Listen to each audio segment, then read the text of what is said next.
No. See, 15-minute cities are not the problem. All right. So this creator, I follow him, love a lot of the content he puts out. And so I'm going to disagree with you here on what you're saying about the 15-minute cities.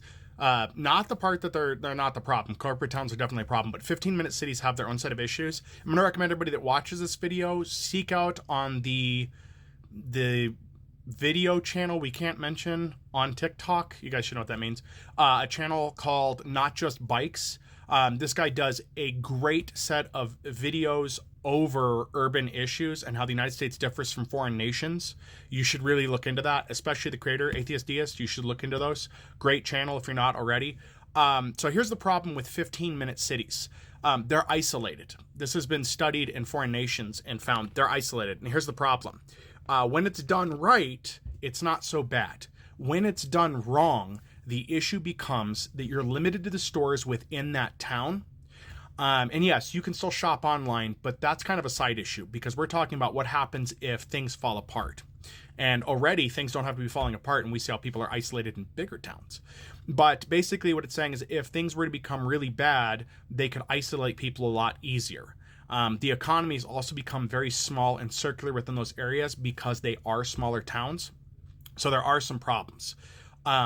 Is it something that can work? Yes, it does in some places, but I think the better option instead of 15-minute towns is better public transportation. Most every other developed nation has better methods of transport. Even airfare is cheaper in different countries because they regulate it differently. Biking becomes more of a possibility. Walking, rail, transit.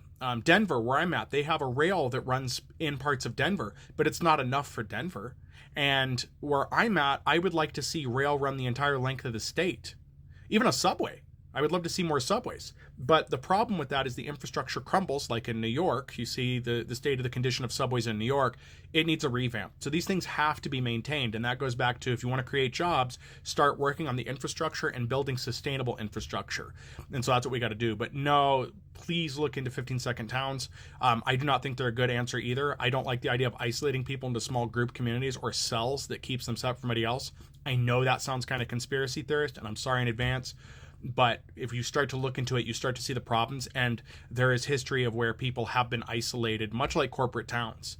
Currently in our state, the other issue, not like my state I live in, but the state of things in our country, if you start doing 15-minute towns, you're going to see isolation akin to what you're talking about in corporate towns. Amazon will really quickly start subsidizing those areas for their own benefit. They'll get rid of postal service as best they can in those areas so that they can have more control over things. Bad things will happen. We're just not set up in this country for ideas like that.